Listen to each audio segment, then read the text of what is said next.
Morning, welcome back to my channel. আমি মাম্পি, আমার Mampi's daily blog চ্যানেলে তোমাদের সবাইকে জানাই অনেক অনেক স্বাগত। আজকে হচ্ছে শনিবার এখন বাজে প্রায় নটা 9:15 মতো বাজে।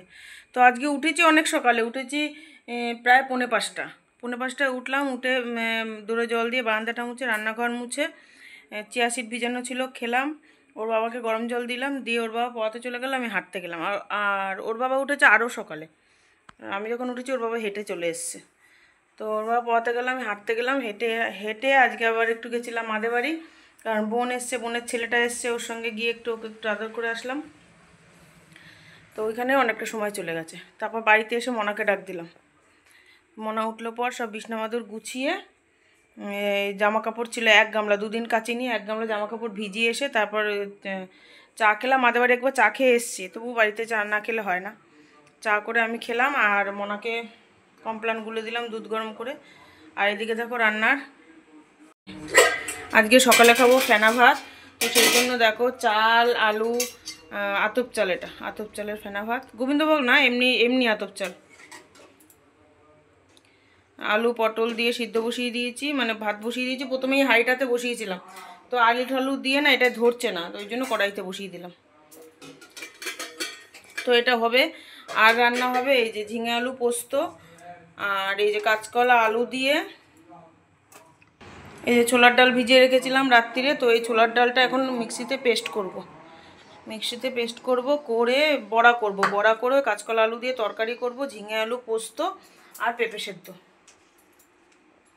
এই যে পেঁপে সেদ্ধ আর পটলগুলো কেটেছিলাম, ভাবছিলাম যে সকালবেলা ডাল, আলু সেদ্ধ আর পটল ভাজা করব, এমনি সেদ্ধ চালের ভাত। তা সেটা আর করলাম না।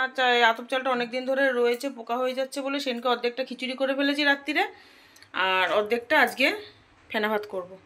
তো ফেনা ভাতের সঙ্গে পটল ভাজা ভালো লাগবে না, ওই জন্য আবার নতুন করে পটল কেটে সিদ্ধ দিয়ে দিলাম। তো চলো ডালটা পেস্ট করে নিই।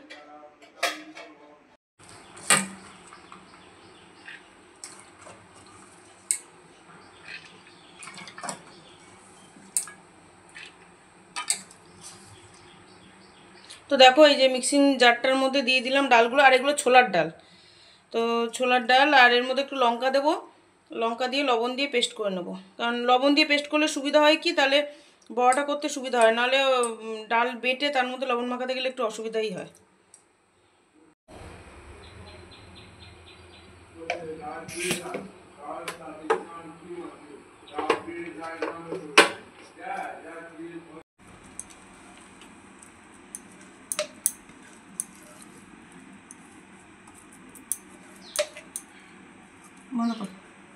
তো বন্ধুরা ডালটা পেস্ট করে এদিকে পোস্তটাও করে নিলাম। পোস্তটা প্রথমে হচ্ছে ড্রাই পেস্ট করলাম, তারপর লঙ্কা দিয়ে জল দিয়ে একদম, আর একদম মিহি করিনি, কারণ পোস্ত একদম মিহি হয়ে গেলে ভালো লাগে না, একটু দানা দানা থাকলেই ভালো লাগে। আর এদিকে দেখো পেঁয়াজ ঘষে নিয়েছি, এই যে 2খানা পেঁয়াজ ঘষে রস বার করে নিয়েছি। এর মধ্যে দিয়েছি একটু এই যে নারকেল তেল। এবার এটা মাথায় মাখবো, কারণ চুলগুলো দেখছি কীরকম একটা হয়ে গেছে, রাফ হয়ে গেছে। তো এটা একটু মাথায় মাখবো, মেখে, আর ওদিকে ফেনা ভাতটাও প্রায় হয়ে এসছে। তো এটা মেখে তারপর আমি বাকি রান্নাটুকু করব। তো দেখো বন্ধুরা, মাথায় একটুখানি পেঁয়াজের রস, তার সঙ্গে একটু নারকেল তেল মিশিয়ে মেখে নিচ্ছে। আমাদের মতো মধ্যবিত্ত পরিবারে পার্লারে গিয়ে হেয়ার ট্রিটমেন্ট করা সম্ভব নয়, তো বাড়িতেই ওই জন্য হেয়ার ট্রিটমেন্ট করছি প্রাকৃতিক উপায়ে। তো পেঁয়াজের রসটা খুবই এফেক্টিভ আর খুব ভালো, মানে সিল্কি হয়ে যায় চুলটা। আর লাস্টবার হেনা করে আমার চুলগুলো প্রচণ্ড লাল হয়ে গেছে। তো আমি দেখেছি যে মানে পেঁয়াজের রস মাখলে চুলটা একটু কালোও হয়, তো সেই জন্য পেঁয়াজের রসটা মাখলাম, মেখে ভালো করে চুলটা আঁটো করে বেঁধে নিয়েছি। তো দেখো বন্ধুরা, চুলটা বেঁধে নিয়ে চলে আসলাম রান্নাঘরে। তো ডালটা তো পেস্ট করেই রেখেছিলাম, আর একটা একটা করে সব বড়াগুলো ভেজে নিলাম। আর এটা হচ্ছে ছোলার ডালের বড়া, সত্যি তেল কম টানে, মানে আর আমি যেহেতু একটু অল্প তেলেই রান্না করি, তো আমার জন্য এটা খুবই সুবিধাজনক। আর মটর ডাল বা মসুর ডালের মানে বড়া করতে গেলে প্রচুর তেল লাগে। আর এদিকে দেখো পোস্তটাও বসিয়ে দিয়েছি। আর অন্য দিন নিরামিষের দিন, মানে শনিবার, পোস্ত করলে সাধারণত কালো জিরে ফোড়ন দিই, কিন্তু আজকে একটু 5 ফোড়ন দিয়েই করলাম। আর ভাবছিলাম আজকে হলুদ দেবো না, কিন্তু হলুদ না দেওয়াতে দেখছি তরকারিটা কীরকম যেন একটা তাকিয়ে রয়েছে।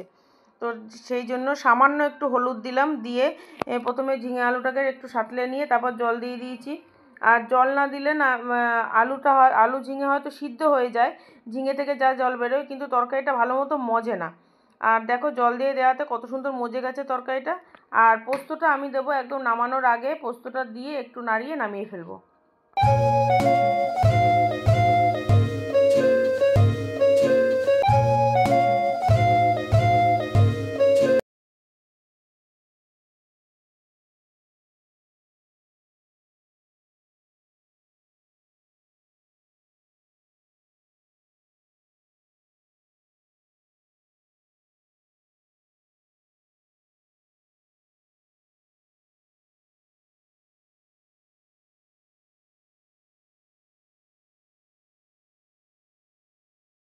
তো দেখো বন্ধুরা, এখন ঘড়িতে বাজে রাত 11টা, খাওয়া দাওয়া শেষ করে তো আমি চিংড়ি মাছগুলো বেছে রাখছি, কারণ কালকে বোনরা আসবে। সকালবেলা এত চিংড়ি মাছ বেছে রান্না করতে গেলে প্রচুর দেরি হয়ে যাবে, তো সেই জন্য কাজ এগিয়ে রাখছি।